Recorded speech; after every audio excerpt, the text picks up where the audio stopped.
Welcome this time to Ben's Top 8. And when I was a kid, competition wasn't a dirty word in the business industry. I swear, every time I want to stop talking about this certain company, I get more and more ticked off the more and more I think about it. That's right, it's time for me to revisit my old friends at WWE. I'll admit right off the bat that no company is perfect. But this company has made so many truck-ups that it's a miracle they haven't tanked yet. Well, I made a list of the top 8 truck-ups that this company has made that I think has ruined its product the worst. Due to the amount of detail in this video, I'm making it 8 reasons to keep this video as short as possible. So, get ready to be ashamed to be a wrestling fan if you are one. Here are my top 8 WWE truck-ups. Number 8. Celebrity guest hosts on Raw. In the summer of 2009, WWE decided to renew interest in its company by bringing in a celebrity to host an episode of Raw every Monday. However, their plan backfired as it only made casual viewers, as well as longtime wrestling fans, hate them a lot more. Right off the bat, this is a stupid decision.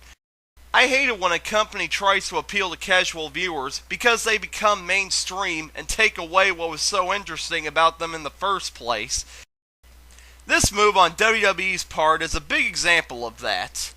They brought in celebrities that had nothing to do with wrestling and didn't even know any of the wrestlers. I'm sure nobody will forget NASCAR's Joey Logano almost calling Kofi Kingston Kofi Johnson. Not to mention, having celebrities hosting Raw led to some of the show's worst moments. Ozzy Osbourne hosted Raw's Got Talent, Cheech and Chong got high off of Lucky Charms, and Jerry Springer, I don't even know what that segment was about. It was also insulting to wrestling fans because Raw started to feel more like an episode of SNL than it did a wrestling show. I mean, I love Cheech and Chong, but when I watch wrestling, I don't want to see them. Anyway, guest hosted episodes of Raw resulted in some of the show's lowest ratings, and they were eventually dropped in 2011. However, the damage had been done, and we're never going to get William Shatner singing wrestlers' theme songs out of our heads. Number 7. Bringing back old stars. This is something that WWE has been doing since its creation, but it's become a problem in the recent product. I'm sure nobody will forget The Rock coming back in 2011, but as nostalgic as it was a low point for WWE. When they bring back old stars, it just shows how desperate they are to try to get their old viewers back. For one thing, if they bring back a character from the Attitude Era, they're just going to be toned down for the frickin' PG era, which I will get to later, so the character isn't going to be the same. Another thing, the old star isn't going to stay, so once they leave, all the viewers that start watching for the star will leave with him or her. This also shows WWE's lack of confidence with its new stars. It shows that they don't know how to create new stars, and they don't know how to get the crowd to like them. Again, it's really hard to do that when it's a frickin' PG Okay, I'm getting off topic. Anyway, every time I find out an old star is coming back for a while in WWE, I just shrug and say, so, the product is still going to suck with or without them. Number 6. Pushing young talent too quickly. Again, this is something that has come up recently. It seems that a lot of the new wrestlers that come into WWE, it only takes them a couple of months to get put into the World Championship picture. They don't give us time to soak the new stars in. They just come in, and bam, they're in the world title picture. What the heck? Just look at Ryback. He was in the WWE for only 2 months, and he was then put into the main event on a pay-per-view. This hurts the product because we don't get enough exposure to the new talent they're trying to push, so the title picture looks like nothing but a big fat joke. Plus, when they try to push new talent, they don't even bother to give them personalities. Again, look at Ryback. He's a cyborg whose catchphrase is, "Feed me more." WWE writers, I don't know if you're aware of this, but robots don't eat! Finally, when a new star does win the big gold, they lose it later and are put back into the mid-card, and everybody forgets they were ever world champion. For a company that's created some of the most popular wrestlers of all time, they sure as heck forgotten how to make them. Number 5. The name change. In 2011, WWE, which stood for World Wrestling Entertainment Inc., changed its name simply to WWE Inc., taking wrestling out of its name. WWE personnel, I don't know if you're aware of this, but you're a freaking wrestling company! I mean, really? A wrestling company took wrestling out of its name? That would be like if the Coca-Cola Company changed its name to the Coke Company. Why the heck would a wrestling company take wrestling out of its name? Well, it's because they no longer consider themselves a wrestling company. They're now a sports entertainment company. Now that I think about it, that's kind of appropriate. I mean, any wrestling company that allowed Kid Rock to perform for 10 minutes at its most important pay-per-view shouldn't be called a wrestling company. While I don't mind them taking wrestling out of their name since they are no longer a wrestling company, that still hurts the product. I mean, here we have the most dominant wrestling company in the world, and it's trying to shy away from what it is. That's stupid. You're a wrestling company. Be a wrestling company! Number 4. The Monday Night War DVD. Okay, now we're getting into the really bad truck-ups. In 2004, WWE was releasing a DVD documentary that was going to talk about the most exciting period of wrestling history, the Monday Night Wars, where WCW and WWF had ratings war from 1995 all the way to 2001. When I first heard about this DVD, I was wanting to get it. As someone who wasn't a wrestling fan when this period was going on, I thought it would be a great buy to get a feel of how awesome the Monday Night Wars were. So, did the DVD do the period justice? Heck no! Okay, right off the bat, this documentary is only 96 minutes long. 96 minutes! Are you kidding me? How in the heck can you talk about a 6-year period of 2 wrestling companies in only 96 minutes? Short answer, you can't. If the short length of the documentary doesn't get you down, then the contents of it will. Most of the 96 minutes of the documentary are spent on WWE employees talking about how much WCW sucked, then its former WCW employees talking about how much WCW sucked. Out of all the people interviewed, Eric Bischoff is the only person defending WCW. I applaud him for that. Another horrible thing about this DVD is what little detail it goes into. I'm not kidding. The only thing I remember them talking about in this DVD was the start of the NWO, Goldberg, the Montreal Screwjob, the birth of DX, and Austin vs. McMahon. That's it. Everything else that was good about this period, such as Sting, Ravensflock, Diamond Dallas Page, The New Blood, The Nation vs. DX, The Ministry of Darkness, Val Venus' feud with Kaientai, the hardcore divisions for both companies, and several other things I'm forgetting about are glanced over or not even mentioned at all. Give me a break. However, if it's one thing this DVD is good for, it has some unintentionally funny moments. There is a point in the documentary when the WWE employees start to act like wussies. I always crack up when Vince says, "Help yourself, don't hurt the other guy." That's very inspirational coming from you, seeing as how before Monday Night Nitro came on, you would bribe wrestlers from territorial wrestling businesses not to show up at their shows, and you also put Jim Crockett out of business, though you were the top dog. You're not contradicting yourself in any way. Another good quote comes out of Mick Foley. They were going to go a Godfather route with, "Oh, we'll kill your kid, but nothing personal, it's just business." Well, I do think it's personal if you put me out of work and I'm unable to provide for my family. Mick, I love you, but really? It's not like you could have went back to WCW if WWF was put out of business, or you could get a job doing something else other than wrestling. It's that simple. Finally, the DVD uses the WWE Home Video Presents title to its fullest extent. as this DVD is just WWE employees being biased towards WCW and making themselves look like they're the best, without giving the audience a chance to choose which company they like better. Come on, guys!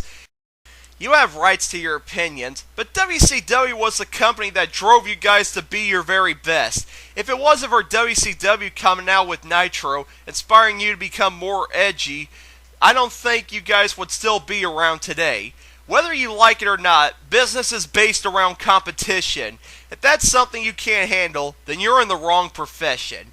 It just disappoints me because this DVD could have been a lot better if the documentary was longer and it had 2 discs so it could fit more extras.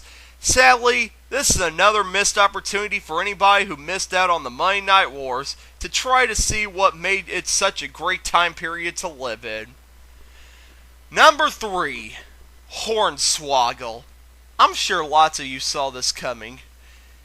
This guy came around in 2006, and he has been with the company since, appearing in unfunny backstage segments, squashing talented wrestlers, and being the last ever Cruiserweight Champion, and a slap in the face to wrestling fans. I can't sum up how much I hate this character, but I'll try. For starters, he really has no point of being in the company. He's in a wrestling company with no little person division, so he's the only little person in the company. What's the point of having him there if he's not going to wrestle? That leads to my next point. When he wrestles talented wrestlers. And he beats them. I'm not kidding. Just ask Jamie Noble and Chavo Guerrero. Their careers got raked by this character. And that is insulting to anyone who's a fan of one of those 2 wrestlers, which I fit into. And finally, he held the Cruiserweight Championship when it was defunct by the WWE, so he's forever going to go down in history as the last Cruiserweight Champion. That fact makes it hard for me to sleep at night. I love how WWE likes to hark on WCW for putting the belt on David Arquette, yet they put the Cruiserweight Championship on this waste of airtime. Just because a belt defended in the lower card doesn't mean it's not important. The Cruiserweight Championship was a highly respected belt in WCW, with some of WCW's best matches being Cruiserweight Championship matches.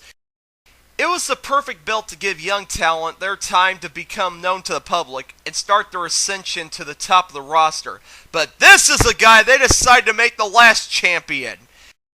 It's such a shame because a lot of talented wrestlers held that belt, such as Rey Mysterio, Eddie Guerrero, Chris Jericho, Gregory Helms, Brian Pillman, Medusa, Dean Malenko, Billy Kidman, Hoovy, Daphne, The Artist, Lance Storm, Chris Candido, Jushin Thunder Liger, and many more. Screw you, Hornswoggle. Well, if you're still watching WWE shows, I feel sorry for you because this rejected Lucky Charms mascot isn't going anywhere for a while. Number 2. Going PG. You all knew this was coming. So, thanks to Lyndon McMahon deciding to leave the company in 2008 and pursue a career in politics, the WWE had to tone down its product to try to make her look good. So, everything that we loved about the Attitude Era was gone. Edgy storylines? Gone. Sexual innuendos? Gone. Blood? Gone. Fast-paced TV shows? Gone. Granted, the product was sucking way before it went PG, but they hit new lows with this. For one thing, this doesn't make any sense. If Linda McMahon left the company, why would you instantly clean it up to make her look good? She was involved with the company when it was edgy, so the way I see it, you're making her look worse by toning yourself down as soon as she left. Another thing, they try to claim that they toned down their product because they were trying to appeal to younger audiences. Bull spit. Kids only make up 40% of your audience. Why are you trying to appeal to a demographic that doesn't make up half of your audience? Well, if I'm wrong and you're doing that for that reason, then you people are a bunch of idiots. Third, and I've said this time and time again, it's freaking wrestling. When you think wrestling, do you think this? Wrestling. That's like Teletubbies, right? No, but if you're talking about WWE, it might as well be. This move is really insulting to wrestling fans. When we watch wrestling, we want to see wrestling, not John Cena walking around talking about how great he is while the adults in the crowd chant Cena sucks. This move divides WWE fans to the point where I'm surprised kids aren't the only ones in the crowd at the shows. It also hurts the credibility of wrestling fans. Now, if someone admits to liking wrestling to their friends, it's most likely that WWE will be the first thing to pop in the minds of their friends, so the poor person will get laughed at. Finally, wrestling is an intense sport that's supposed to show how intense it is through its entertainment value. If it's not allowed to have blood and wrestlers expressing their hatred towards each other with swearing, then how the heck am I supposed to get behind it? Short answer, I can't. Number 1. Okay, you're probably wondering what could be worse than the guest hosts on Raw, Hornswoggle, and the PG era. Well, how about the event that caused all these events to happen? And that's Vince McMahon buying WCW. In early 2001, ECW had filed for bankruptcy, and WCW was put on sale after AOL and Time Warner merged. Eric Bischoff was about to buy WCW and return it to its former glory to give WWF a run for its money yet again. However, with the snap of a finger, Vince buys WCW just as Eric was about to make a deal with Time Warner, and wrestling hasn't been the same since. Wow, Vince. So much for help yourself, don't hurt the other guy. Every time I think about this, it gets my blood boiling. Come on, Vince. Why would you kill your competition? That is some messed up business thinking if you ask me. I mean, can you imagine a world where Coke was bought by Pepsi, Microsoft was bought by Apple, and Warner Brothers was bought by Disney? No, of course you can't. That would suck. You see, Vince, in the business world, there has to be alternatives. If one person doesn't like one business, that person can like another business. Simple. However, Vince, you have the sick frame of mind where you have to stay on top, and you have to step on everybody who is below you. Screw you. Vince, think of where you would be if you didn't buy WCW. Ratings for WWE shows probably wouldn't be in the crap hole, wrestling wouldn't be a laughingstock thanks to you, and I wouldn't have to keep making videos on your company. So, why did you do it, Vince? Why? Why did you get rid of the thing that actually inspired you to put effort into your product? Was it because you were tired of putting effort into your product? Do you like it when your company sucks? Huh, Vince? What do you have against quality entertainment? Why do you want wrestling fans to only watch your crap? Why can't we have the right to choose what kind of wrestling we watch? Huh? Why did you have to bury all the WCW talent you hired? Why did you have to be such a tyrant, Vince? Anyway, thanks to Vince owning my favorite wrestling company, I have to wait eons for WCW DVDs to come out, and there's always a chance that they're going to suck because WWE can't make DVDs on its own products right. This sucks. Wrestling is doomed. There's no possible good that could have came out of this. Wait, TNA. TNA was created after WCW was bought, and it has a TV contract. Oh, thank you, Apollo. There is hope for wrestling. I sense a new Monday Night Wars coming. I know it's TNA that's going to make wrestling exciting again by going head-to-head with WWE on Monday nights. TNA just needs a good enough move from Thursday nights, and I know that if it plays its cards right, it's going to lead in the right direct... Oh, right. Never mind. Well, there are my top 8 WWE truck-ups. I hope you enjoyed it. Were there mistakes that WWE made that ticked you off and I didn't talk about them? Comment below and we'll talk about them. Anyway, I'm Ben, and I'm signing out. I'm going to go continue my boycott of WWE programs.